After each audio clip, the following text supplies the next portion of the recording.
Hey, salut tout le monde, bienvenue à 168 heures. Aujourd'hui, à l'émission, on reçoit... Ok, tasse-toi là. Bon, aujourd'hui à l'émission, on reçoit Samuel Ostigui, qui a été le porte-parole, la figure de proue devant 168 heures. Aujourd'hui, on s'intéresse à lui, on veut savoir qui il est, et pourquoi qu'on s'ouvre autant à lui. Parce que, honnêtement, genre, je sais pas c'est quoi ton pouvoir que t'as, mais je sais pas qu'est-ce qu'ils ont dit les autres. Mais moi, je suis allé profond, je veux savoir ce qui se passe avec toi, fait qu'on va aller deep, mon gars.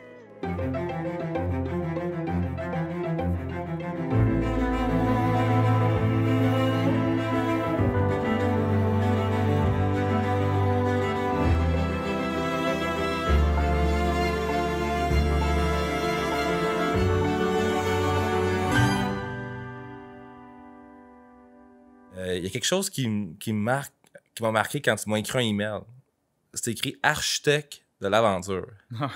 Ça part de où, ça? Ouais, architecte d'aventure. Parce que je trouve ça vraiment cool, by the way. C'est clairement un mot que j'ai inventé. Okay. On va pas à l'école d'architecture d'aventure. Mais quoi qu'en même temps, ça se recoupe avec le monde du guidage, puis le monde de la consultation corporative. Fait que dans le fond, en gros, l'idée, c'est que moi, à la base, j'étais un gars qui trippe plein air, puis qui trippe sport d'équipe. Puis éventuellement, je suis allé étudier pour devenir guide d'aventure. Puis quand tu étudies pour devenir guide d'aventure, tu étudies pour, oui, les premiers soins, encadrer des équipes, puis des groupes à l'extérieur dans des environnements naturels, mais il y a aussi une portion planification, d'expédition qui touche à de la gestion de projet, finalement. Puis éventuellement, j'ai fait un petit détour par l'armée. Mais en sortant de l'armée, j'ai commencé à travailler dans une boîte de mobilisation d'équipe. Puis là, ben, je désignais des challenges, des défis sur mesure, pour des CEO, des équipes de direction. Puis à travers ça, j'ai vu vraiment le potentiel du dépassement. J'ai vu le potentiel de créer des événements sur mesure, tu sais. Y a-t-il un projet en particulier que tu as fait, OK, ça va être un sacré défi parce qu'il n'y a pas juste le fait que c'est un défi en soi de le réaliser, mais là, je travaille avec des gens qui sont pas des athlètes puis qui sont pas habitués d'avoir ce genre de conditions-là dans leur vie. Puis comment ça va être sur le terrain, parce que quand tu es sur le terrain, j'imagine que t'as pas... c'est un point de non-retour, là, c'est... Ouais. You're in. Ah, c'est clair que, tu sais, je pense à une histoire, entre autres, d'un gars qui s'appelle Don, qui était dans la mi-cinquantaine, fin cinquantaine, au moment où on a fait un projet. On s'en allait au Mont Washington en plein hiver, tu sais, au mois d'avril. Puis le Mont Washington, c'est juste de l'autre côté des lignes, là. C'est à même pas 3 heures de route de Montréal. Mais, tu sais, quand tu y vas en hiver, là, un jour sur 3, ils vendent plus que 100 km/h. T'as des vents super forts. Tu peux t'entraîner pour aller à l'Everest, finalement, au Mont Washington. T'as des conditions climatiques assez intenses. Je revois Don qui arrête en plein milieu du sentier. On est rendu au-dessus de la ligne des arbres. On voit pas encore le sommet. Il est comme des nuages, mais on sait qu'on s'y approche. Puis Don, il arrête, puis il se met les 2 genoux à terre, puis il est comme... Moi, je bouge plus d'ici. Mais il y a toute l'équipe, le vent se lève, les gens commencent à avoir froid, commencent à y parler. Tout le monde a travaillé des mois pour se rendre là. Tout le monde travaille pendant des mois, il y a de l'argent qui est mis sur la table aussi de la part de l'entreprise, puis tout ça. Fait que là, tu fais quoi, puis... Fait que là, c'est là où tous les concepts de psychologie, de découper un gros défi en petites portions. Qu'est-ce que tu es capable de faire maintenant? Qu'est-ce que tu contrôles maintenant? Fait que là, tout ça rentre en ligne de compte. Fait que finalement, Don, on a fait un deal. Le deal, c'était pas de viser le sommet. Le deal, c'est est-ce que tu es capable de te lever debout? Je peux essayer. D'après moi, tu es capable de te lever debout. Fait que là, une fois qu'il est debout, est-ce que tu vois la roche là-bas? Oui. Est-ce que tu penses que tu es capable d'y aller? Non. OK. Est-ce que tu penses que tu es capable de faire juste un pas? Oui. Fait que là, comme ça, étape par étape, finalement... Don s'est rendu jusqu'en haut, puis c'est sûr, il y a eu de l'aide, là. Son sac à dos a été transporté par quelqu'un d'autre. Il est accroché sur mon sac à moi, puis là, je le tirais des fois par moment. On l'encourageait, on prenait des pauses. Puis finalement, Don, il est arrivé en haut, puis je veux dire, le sourire, c'est gravé dans ma mémoire. Là, ça fait 5 ans de ça, puis c'est encore sa photo de profil sur Facebook. C'est comme le moment où j'étais au-dessus de lui, en train de chuchoter comme « T'es capable, vas-y mon gars, on est avec toi. » Fait que c'est super touchant. Mais justement, qu'est-ce qui te pousse à avoir autant comme la patience ou la détermination de de pousser à des gens à leurs limites les plus extrêmes, là, ça vient de où, ça?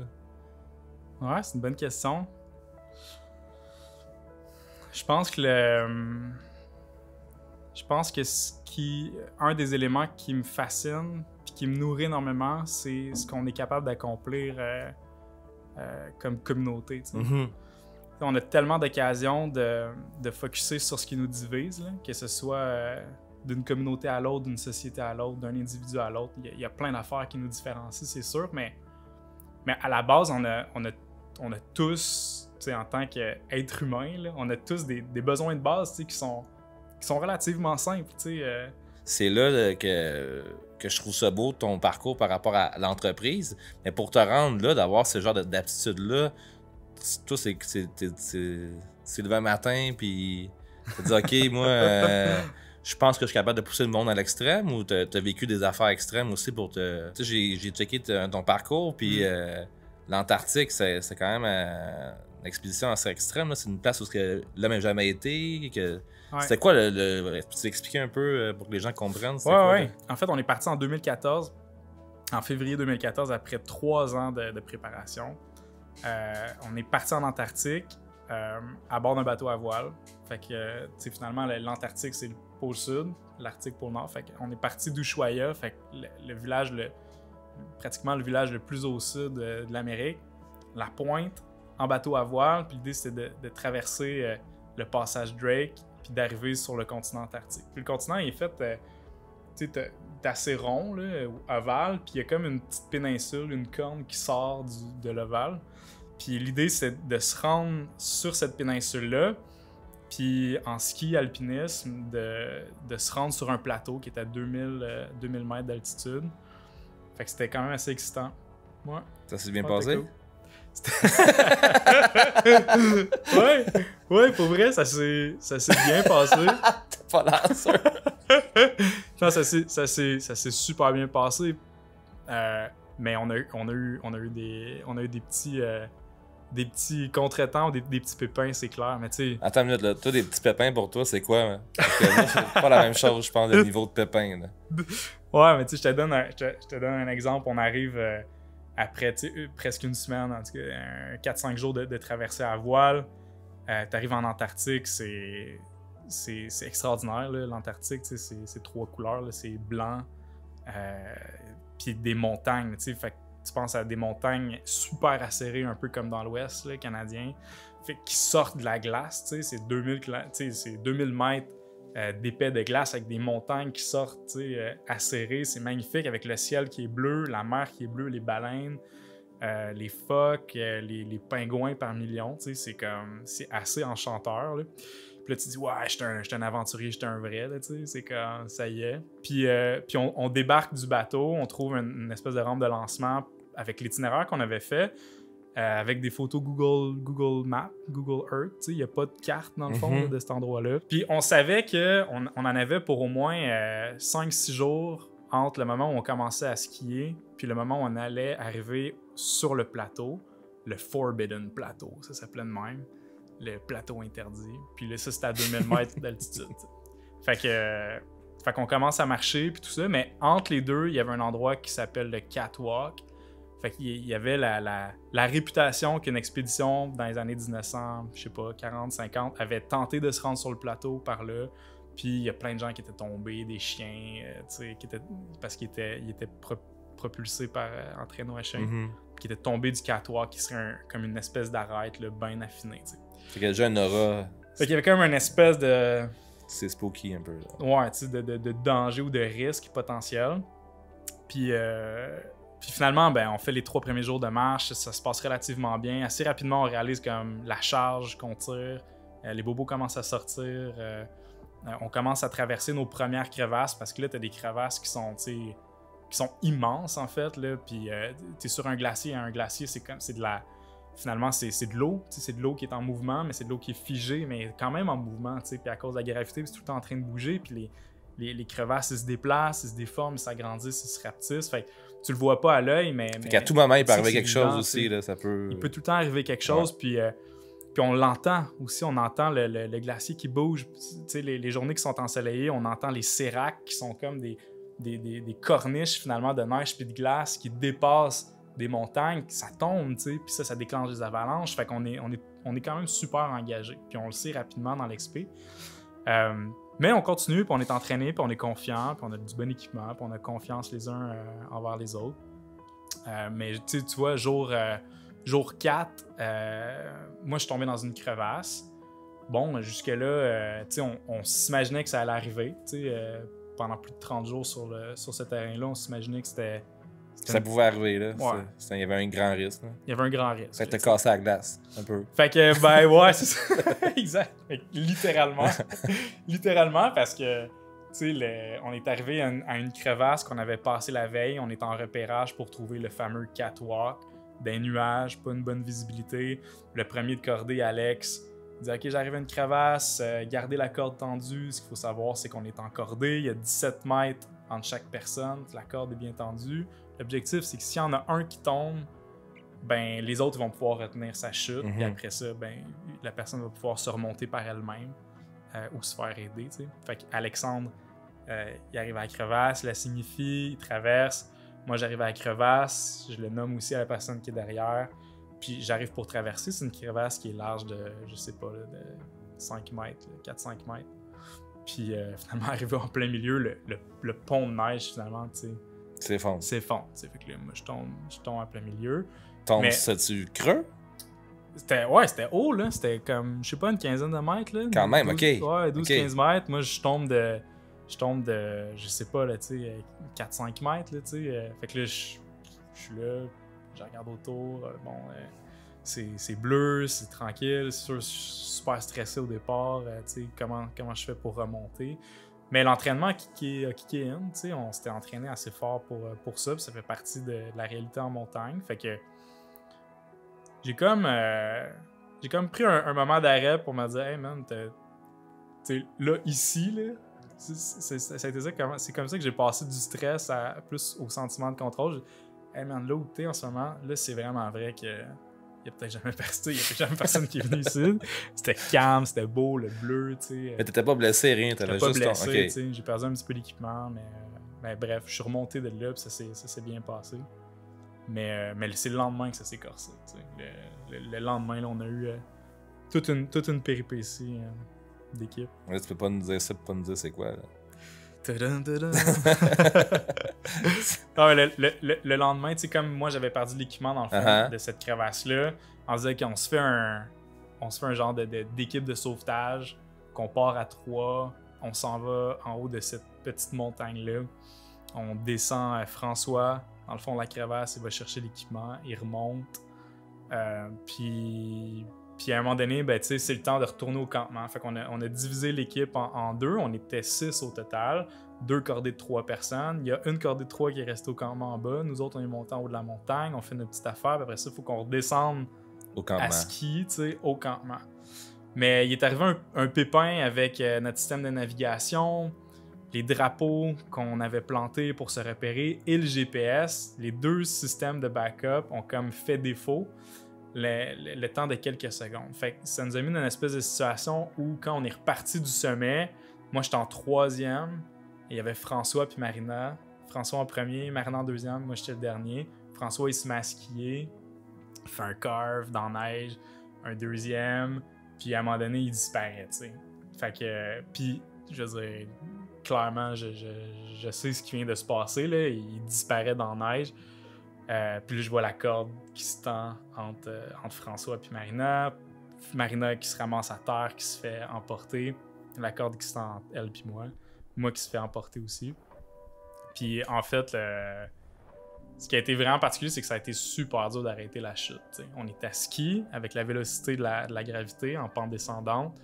Éventuellement, avec le piolet, réussi à arrêter graduellement la chute, mais j'étais dans une position... Tu t'es rendu au contraire. Au début, il y avait plus de monde qui vous supportait. Là. C'était toi qui supportais plus de monde qui était en train de tomber. Kind of. Ouais, kind of. C'est ça. Là. Puis on était lourd à la gang. Puis la pente était inclinée. Puis la neige était folle. Puis il y avait comme bien des conditions qui jouaient contre nous autres à ce moment-là. Puis quand finalement le mouvement a arrêté, Marina, qui était la 2e de cordée, était super proche du bord, elle aussi.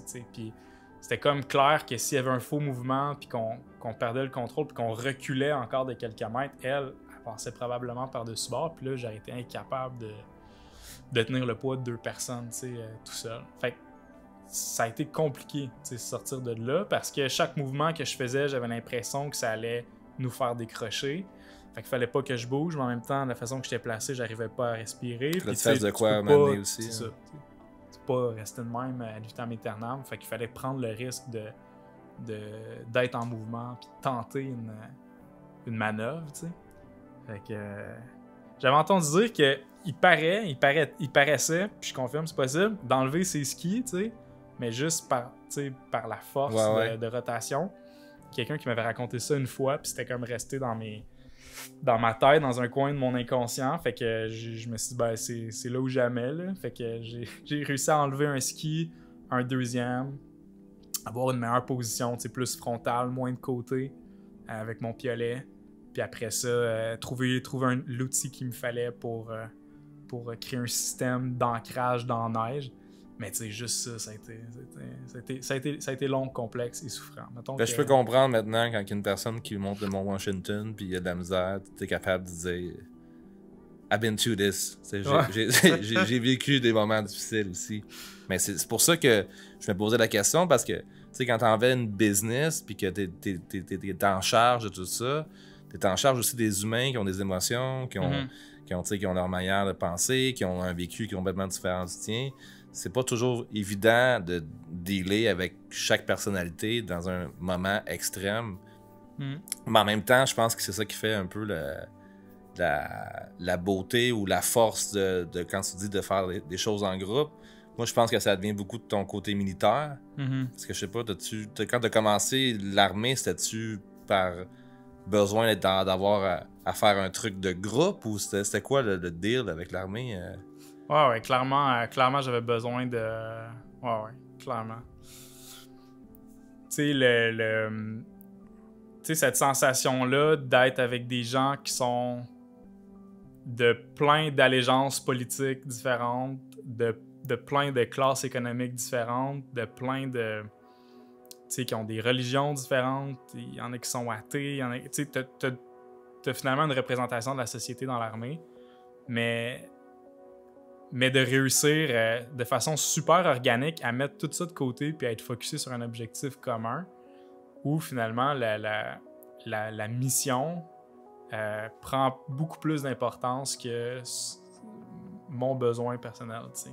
Ça, écoute, j'ai de la difficulté à l'expliquer, mais ça vient chercher en moi vraiment des valeurs de partage, de dépassement, de don de soi. Tu sais, il y a quelque chose de très...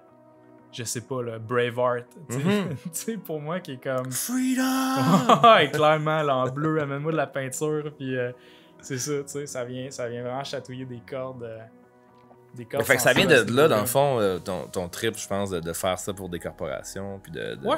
T'as fait combien de temps, l'armée? 8 ans. Quand même, hein? T'as commencé à quel âge? 19. 19? T'as-tu fait des missions?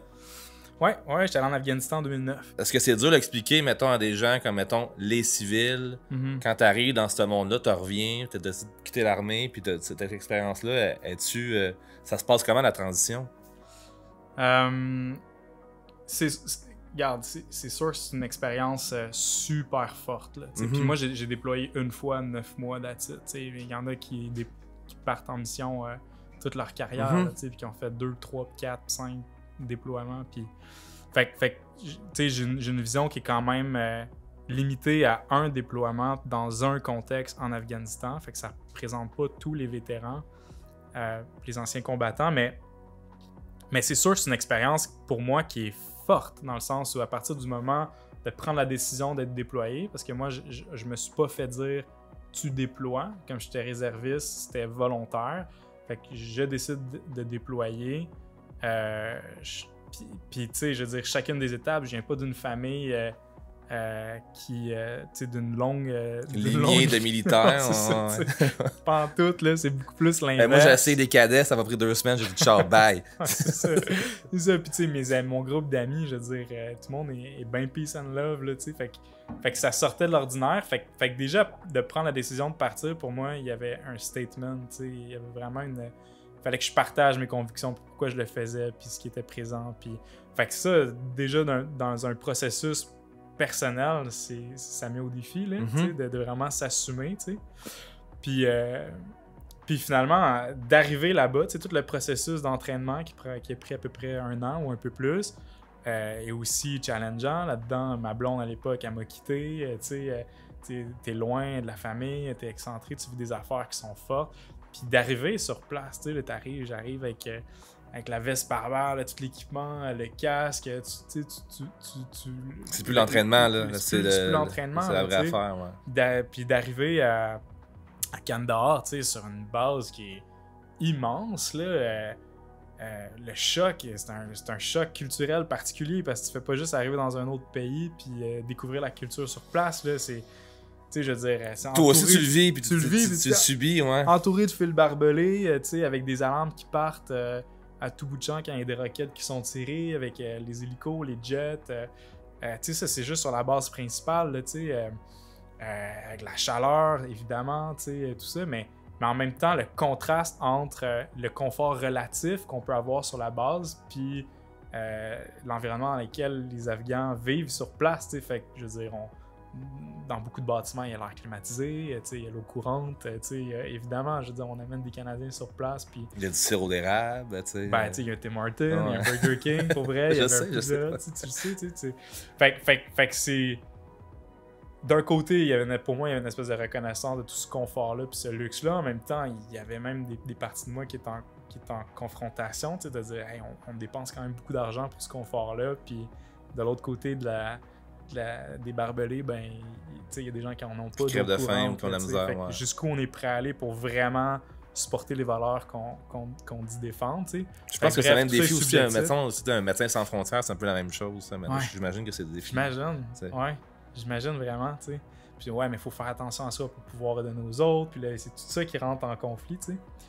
Fait que, puis là, ben, je veux dire, à ce moment-là, ça, c'est juste dans la première semaine là, de découvrir le territoire. Je n'ai pas encore commencé à faire des patrouilles, puis à t'exposer. Puis à m'exposer, puis tu sais, à vivre tout ce qu'il y a à vivre là-bas. Fait que c'est sûr que, tu sais, d'être dans un environnement aussi violent pendant autant de temps, pour beaucoup de gens, en tout cas, tu sais, moi, je suis revenu, puis ça m'a pris un 3-6 mois juste pour me poser, là, être au restaurant, puis tout le temps être hyper vigilant, à faire le saut quand il y a de la construction.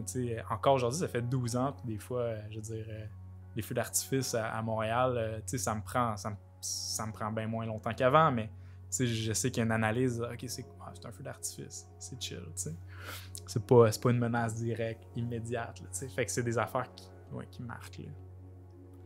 Tu fais que la transition, elle s'est jamais? Ou... Moi, j'étais dans une espèce de dynamique où le dépassement était vraiment au centre de ma vie, là, tout le temps. Mais c'est pas te permettre de pas être au top tout le temps. Je pouvais pas me permettre de pas être la meilleure version de moi-même dans tout ce que je faisais. T'sais. Fait qu'avec un très très grand niveau d'exigence, une capacité de prendre beaucoup de stress, puis un syndrome un peu sauveur, là, où je veux prendre soin de tout le monde, mais très peu à l'écoute de mes besoins. T'sais. Puis j'ai rentré dans un mur, là, mais solide. Là, justement, après Electron, dans la période d'Electron, fait que 2018, le projet avec Caro, j'avais rencontré, j'étais avec une fille que j'ai rencontrée finalement l'année précédente. On sort ensemble pendant 1 mois. Au bout d'1 mois, elle me dit qu'elle est enceinte. Shit. Bah, tu sais quoi, on a hésité un peu. Qu'est-ce qu'on fait? Est-ce qu'on le garde? On le garde pas? Finalement, tu sais quoi? C'est une opportunité de se réinventer.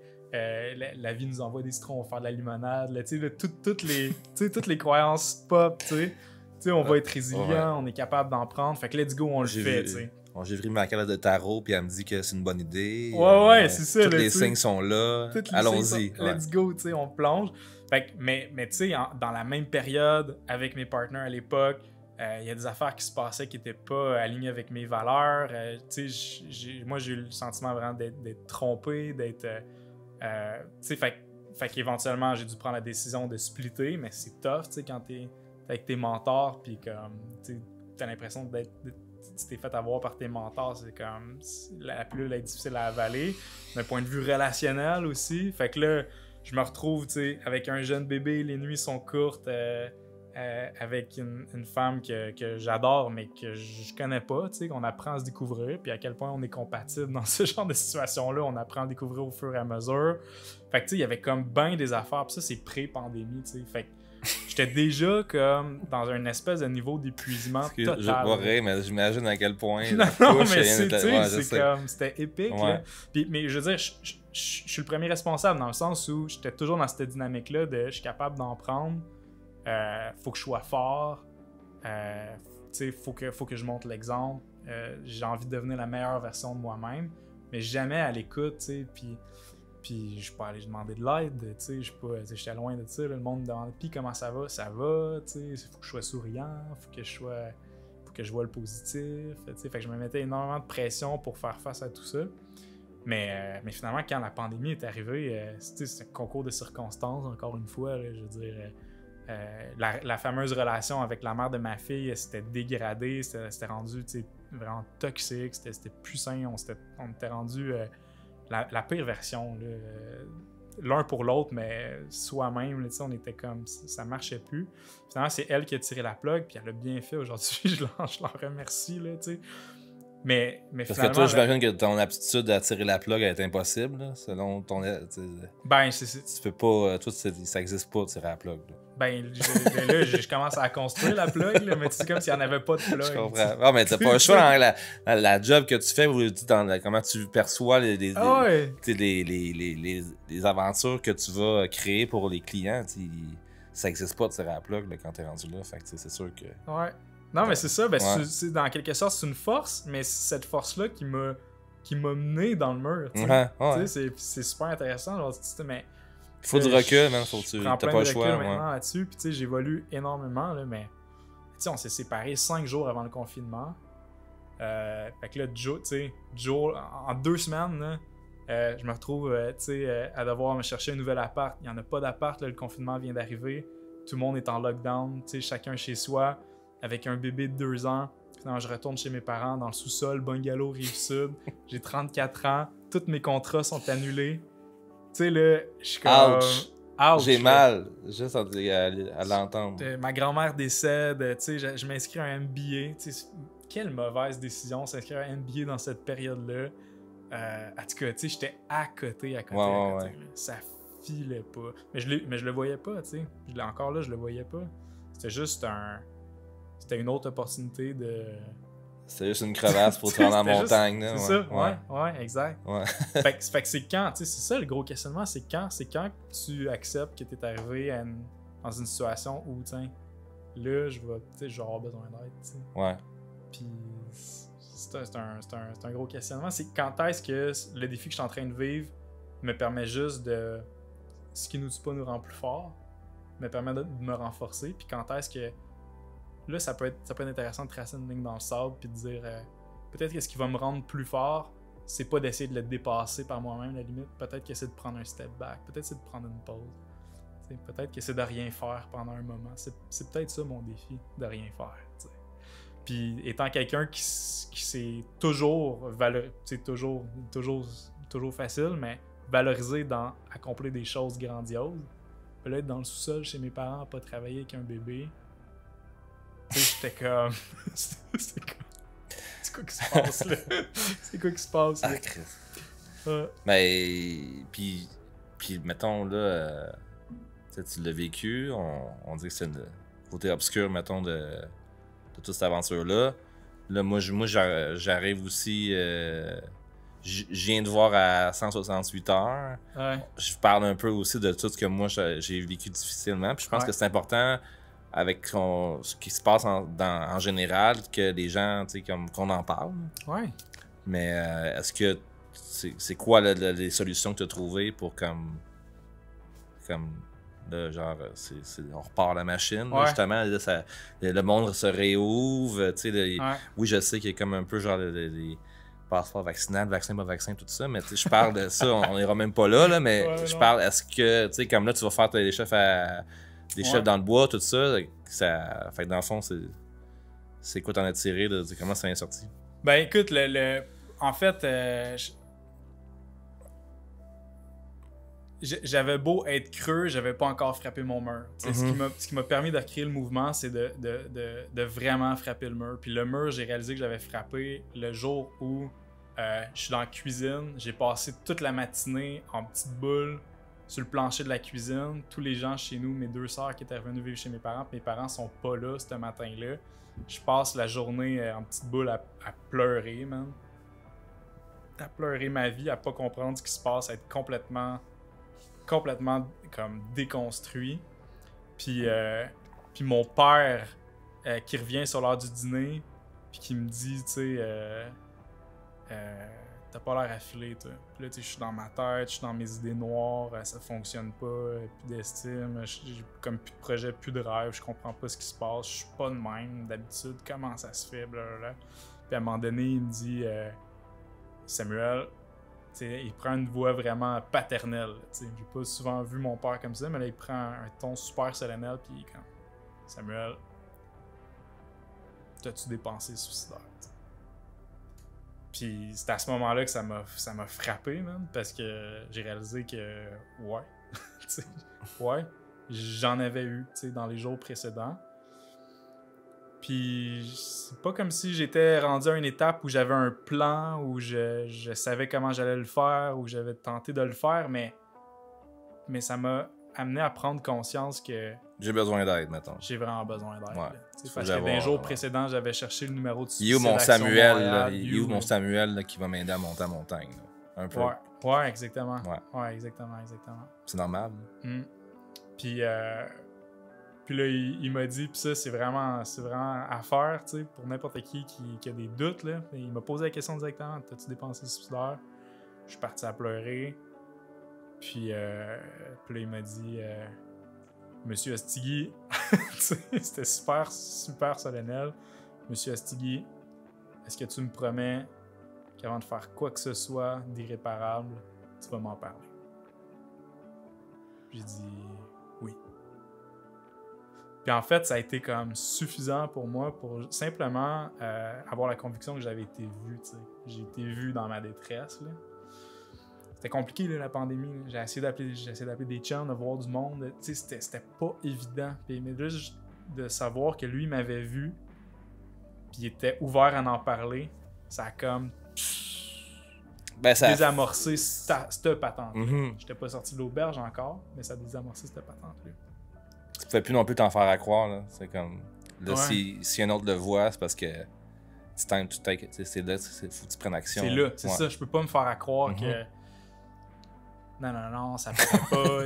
Puis là, après ça, quand il me disait comment ça va à matin, je pouvais pas prétendre que tout va bien. Ouais. Je viens de dire que j'ai des pensées noires, vraiment. Fait que ça enlève comme enlève un poids sur tes épaules. Vraiment, ouais. C'est normal aussi que ça ralentisse. C'est pas toujours à 100 à l'heure. Puis, ouais, c'est ça. Aussi. Le corps aussi, la tête. Moi, c'est ça que j'ai réalisé à travers comme la traversée un peu de la pandémie. Puis quand j'ai été diagnostiqué en dépression, quand ma chum m'a dit, j'ai pas été. Bref, c'est ça pour dire que je dis, OK, il faut que je décroche de ça, puis de me sortir, puis c'est pas obligé d'être grandiose, c'est juste commencer à générer du mouvement, comme tu dis. Je pense que c'est la meilleure façon. Puis à partir de là, ben, il arrivera ce qui arrivera, parce que c'est là que tu te rends compte aussi, je sais pas, c'est quoi tes autres podcasts, mais je pense que tout le monde a traversé un moment difficile. Fait que c'est juste normal, c'est normaliser, c'est quelque chose que, on est tous humains, puis on passe. Puis surtout, je pense que le niveau de ce que tu viens de nous partager par rapport à ce que tu as vécu, c'est encore plus normal que jamais, je pense. Ouais, clairement. Non, clairement. T'as tout à fait raison. Puis, tu sais, le podcast s'inscrit là-dedans. Là, dans le fait de recréer du mouvement, dans le fait de connecter avec des gens qui ont des valeurs similaires de dépassement, puis qui ont envie de faire des choses grandioses, mais en même temps de parler des vraies affaires. Quand je parle des vraies affaires, c'est en gros parler d'émotions, parler de moments peut-être plus difficiles. Puis pas juste Instagrammables. Ah, mais c'est un défi en soi, c'est- s'ouvrir, là, puis dire Ouais. les vraies affaires, là. Ça, Ouais. c'est comme une mission, là. Ouais, Je veux dire, c'est ça. moi, c'est même que je le vois un peu, le podcast. Ouais. là. Ouais, ben c'est ça. Puis finalement, ben j'ai réalisé, tu sais, je t'ai appelé toi. Tous les invités finalement qui sont venus, tout le monde était super excité, en même temps un peu apeuré. Puis là, je le vis, là, je suis dans la chaise d'invité, puis j'ai pas d'envie de la Tu nuit. vas me comprendre, là. J'ai pas d'envie de la nuit, mais tu sais. Mais je pense que c'est important. Je pense que c'est important. Puis, Ouais. puis je pense que c'est ça. Moi, si j'avais eu, entre guillemets, plus de modèles, de gens qui réalisent des choses wow, mais qui en même temps parlent de leurs moments plus difficiles, je me serais peut-être pas rendu aussi loin avant de demander de l'aide. Puis avant de dire, tu sais quoi, ce que je suis en train de vivre, là, c'est normal. Il y a 10% des hommes, puis 20% des femmes qui vont vivre à un moment donné dans leur vie une période plus dépressive. Ça fait partie de la game. On se pose pas autant la question quand on se blesse physiquement. Fait que je pense que je me serais pas rendu aussi creux, tu sais. Puis j'aurais dit, tu sais quoi, c'est possible à la fois d'être fort, puis avoir besoin d'aide, tu sais. Puis d'être dans une impasse à un moment donné dans sa vie. Fait que là, ce projet-ci m'énergise énormément. Ouais. Il y en a plein d'autres. Actuellement, c'est drôle comment la vie fait bien les choses, mais ça m'oblige à être encore plus empathique envers moi-même. Cette empathie-là m'amène à être plus courageux, à nommer ce que je vis aux gens. Puis il y a une espèce de retour d'ascenseur super positif. J'attire actuellement des clients et des contrats qui sont encore plus alignés avec mes valeurs. J'en parle avec les clients où j'en suis. Le monde se confie à leur tour. T'sais, ça fait des relations qui sont super saines. Tu sais, t'as pas le choix à travers ce que tu fais aussi, c'est que les gens, ils peuvent pas se faire des accroire. Là. Si tu décides de faire une mission ou d'un projet ou un défi aussi prenant mentalement, physiquement, à un moment donné, tu peux pas faire semblant. T'sais, comme moi, quand je suis chez mes cancers, c'est un peu la même chose. Ouais, là, les clients qui viennent à l'hôtel, il y a un moment donné qui est comme, OK, là, il faut que tu me dises vraiment c'est quoi tes limites. Ouais. Parce que moi, mon but, c'est de les pousser. Ouais. Mais il y a quand même un facteur que l'océan, tu peux te noyer là, si tu me dis pas la vérité. Je suis bien dans une situation que tu serais pas capable de gérer. Fait que faut que tu me le dises. Puis ça, ben, j'imagine, quand tu fais le travail que tu fais, c'est un peu la même chose. Tu deals avec ça. Puis il faut que tu te mouilles toi aussi. Exactement. Il faut que tu leur expliques aussi, ben moi, qui je suis. Fait que c'est tout. C'est vraiment bénéfique, je pense, de partager ça. Puis je pense que ça va aider bien plus de monde qu'on pense. Je suis d'accord. J'espère, en tout cas, si ça n'aide qu'une ou deux personnes, tant mieux. Mais il y a une démarche très personnelle aussi là-dedans. Moi, ça me fait vraiment du bien. T'sais. Mais ce qui est, comme tu dis, c'est beaucoup plus facile de demander aux autres de respecter leurs limites que de les respecter soi-même. Ben oui. Puis de les écouter soi-même.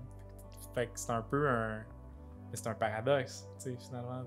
C'est correct de demander de l'aide, la gang. Si vous avez besoin d'aide, il n'y a pas de trouble, c'est normal, t'sais. Ok, toi, as-tu besoin d'aide, le gros? De quoi tu parles? Non. Non, moi, je t'en charge. Non, tu me payes pour faire ça. Là. Je peux pas. Non, j'en ai pas de limite. C'est pas grave, faut dormir 1 heure, on va dormir 1 heure. Faut porter 3 sacs, on va porter 3 sacs. Mais au bout d'un temps, j'ai les tendons tout défaits. Je suis pété de partout, puis clairement, j'ai pogné mon mur. Fait ok, il y a peut-être une façon de faire les choses différemment, tout en étant aussi dans le dépassement. Fait que c'est ça. Le défi des prochains mois, des prochaines années, c'est de trouver l'équilibre entre ok, là, je suis dans une zone de dépassement, puis volontairement, je le fais, puis j'ai quelque chose à aller chercher là-dedans. Puis là, tu sais quoi, je vais dans une période plus d'écoute, tu sais. Puis pendant le prochain week-end, la prochaine semaine, ben, je vais dire non, tu sais, aux opportunités. Je vais dormir, je vais rien faire, tu sais. Tu sais, le bon vieux dicton, on dormira quand on sera mort, ça fait un temps, mais si c'est ça qui t'amène à la mort plus rapidement, tu sais, c'est peut-être pas si payant, là. Tu sais, là, je vis la position d'un intervieweur. Fait que c'est drôle, tout ça. Puis, il y a une question qui me brûle les lèvres par rapport à tout ce concept-là. Le 168 heures, là, comment tu le gères? Ma relation avec le temps, je te dirais que je suis très conscient de ma mortalité. Là. Je suis très conscient du fait que ça s'en va dans une direction où il y en a de moins en moins, même si je suis encore jeune. J'ai 35 ans, fait que j'espère qu'il y en a encore beaucoup devant moi. Mais en même temps, je suis conscient que ça pourrait s'arrêter n'importe quand. La vie étant ce qu'elle est. Fait que Fait que d'un côté, j'ai envie d'en profiter au maximum. De l'autre côté, j'ai envie aussi de le ralentir parfois. Puis je pense que la stratégie que j'ai trouvée qui est le plus efficace pour moi pour le ralentir, c'est d'être moins distrait. C'est d'être plus dans mon corps. Soit à travers le sport ou à travers simplement le fait de me mettre sur mode avion, ou d'enlever les notifications. En ce moment, je vais voir mes courriels 2 fois par jour.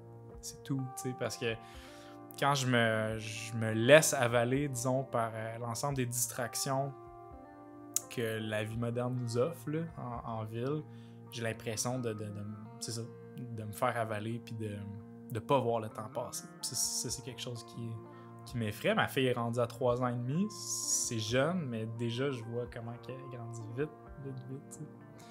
Fait que j'ai une relation qui change vraiment en fonction des projets. C'est sûr que des fois, j'ai pas le choix de me mettre la tête à 100% dans un projet puis de travailler en dehors des heures normales de bureau. C'est l'envers de la médaille d'être à son compte. Mais en même temps, je m'organise pour avoir des semaines où je travaille 1 heure ou 2 par jour, puis c'est tout, ou pas pantoute. Puis j'appelle pas ça des semaines de vacances, c'est le rythme de vie équilibré que je vise, d'être maître de mon temps, puis que ça fluctue en fonction des projets qui m'énergisent, puis qui me font avancer. Moi, je pense qu'on devrait finir là-dessus, parce qu'on était assez profond pour ce podcast-là. Fait que merci, j'espère que ça a été pas si pire que ça. Yeah, man. Puis, merci à toi. Moi, je sais pas, je t'ai fait une bonne job d'intervieweur. Ben oui, pour vrai, je suis vraiment content que tu sois revenu et t'aies accepté ce défi-là. J'avais aucune idée dans quelle direction on allait aller. Puis, ouais, c'était 168. C'était 168. Merci, mon ami. Yes! Yes!